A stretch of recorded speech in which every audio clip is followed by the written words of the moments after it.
Now this might be the new way to live. This couple in their 50s have quit their jobs and sold their home to permanently live on cruise ships. Angela and Richard Burke have been enjoying their life on the sea since May of last year and say that living on cruises is less expensive than paying off their mortgage. The couple has hopped on and off different cruise ships, including a 51-day trip from Seattle to Sydney to explore the world. They said they've had some amazing stops along the way, including Singapore, Italy, Canada, and the Bahamas. They've also secured 86 cruise days with an average all-in cost of $89 a day for both of them, which works out to $32,485 per year. As frequent cruise travelers, they have taken advantage of loyalty programs to secure major discounts on trips. The couple say they have no plans to live on land ever again. So what do you guys think? Smart move or not? That might be fun for a little bit, but I don't want to be at sea for the whole year. Most people can't afford to spend $32,000 on rent. Next clip. Had an employee walk up and ask me why he doesn't make as much money as everybody else here. So I asked him, why do you think you don't make as much money as everybody else here? I wanted to see what he thought the reason for this might be. He said, I don't know. I do the same job as everybody else. I should make the same money. And I said, do you? He said, yeah, we all do the same thing. I do it too. I deserve the same amount of money. And I said, I don't think so. But I invited him to have a seat so we could talk about it. And hey, it was time for his review anyway, so what better time to talk about this? And so I began with the list of reasons why he didn't make as much as everybody else. And yeah, some of them are nitpicky, but others are valid. I said, do you think I don't notice that when you walk in here, your uniform is not complete? Your belt isn't up over your hips? Sometimes your pants not even zipped up? Your shirt's not tucked in? Do you think I don't notice that whenever you walk into this office, you clock in and then go spend the next 30 minutes in the bathroom? Seriously, what do you have to do for 30 minutes after you've driven here that you couldn't do at your house? What in the bathroom takes 30 minutes? 30 minutes, I might add, that you ask me to pay you. And then you just work slow. There's a term used in the military, specifically the Marine Corps. It's called move with a sense of urgency. Now listen, I don't expect anyone to run everywhere. You know, the bullshit they made you do your first couple of weeks at basic. Because let's face it, that's how accidents happen and haste makes waste.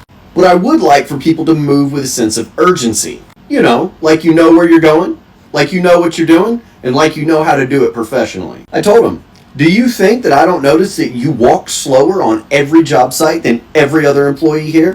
Are you aware that multiple employees have come up to me and specifically stated that they do not want to work with you because you slow them down? At this company, we do 5 different lines of business, and you have the opportunity to get trained in all 5. But how many have you asked to be trained in? I'll answer that question for you. 1. You only want to do one of those lines of business, which makes you the least capable technician here. Then I explained to him, listen, I want to train you on everything, all of it. I want you to know everything. And it pains me whenever I sign your low paycheck. It actually bothers me at night, the amount of money that you're not making. I want to pay you more, but I need you to pull the motivation out of yourself, because I can lead you to water, but I cannot make you drink it. He said, well, listen, man, I ain't going to bust ass for no $22 an hour. And I said, and I'm not going to pay you more until you show me you're worth it. I guess he gets to decide what he's going to do now. I don't know. I can agree with that, especially because they had a conversation and he told him how to get paid. And if he doesn't want to do extra work to get paid, that's not how life works. Black people better stop sending their kids to college and start sending them to trade school, because with the artificial intelligence takeover, any job that a robot can do won't be around 10, 20 years from now. You have to make sure you are majoring in a profession that can only be done with human hands. Do you follow me? Yeah.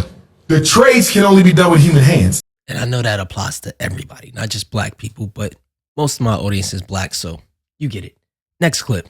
What haunts you the most? What haunts me the most is that if I would have died at 300 pounds, let's say I was 75 years old, I got to heaven, and God has a chart like that on everybody's life.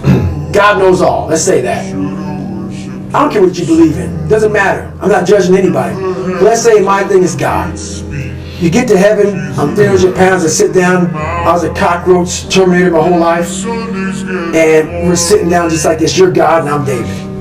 And he gives me that chart, and he says, look at this. Now look at this chart, and on the chart it has all these different things, but my name's on it. But these things aren't me. I was going to change the world. I was going to set records. I was going to be a Navy SEAL. I was going to be all these things in the military that I accomplished. You're going to get the VFW award. You're going to be honored here, honored there. And I'm like, God, this isn't me. Like it says David Goggins. I was an Ecolab guy. I sprayed for cockroaches, and I'm 300 pounds. It said here I'm 185. It says here I got a bachelor's and a master's. It says all these things. And God goes, no. That's who you were supposed to be. Wow. Our biggest fear in life is that there is a final resting place in this world. And there's a final judgment. And you talk to something much bigger than you.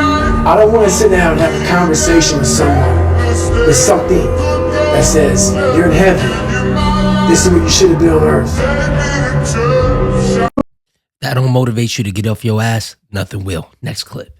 Adidas has just revealed that because of the Kanye West split, they've projected their first annual loss in over 3 decades. And the issue is, Adidas is stuck with $1.3 billion in Yeezy. New CEO said they can't give them away because they would likely be resold. They can't sell them to companies because they would have to pay Kanye West royalties. They can't even research the branding and sell them because they said that would be dishonest. And they can't burn them because, well, having a $1.3 billion bonfire would cause massive environmental issues. So the question is, has Kanye just destroyed Adidas? Adidas has just revealed that because... No, he didn't destroy Adidas, but gotcha. That's all I got for y'all. Hit the like, comment, share, subscribe, and I'm out.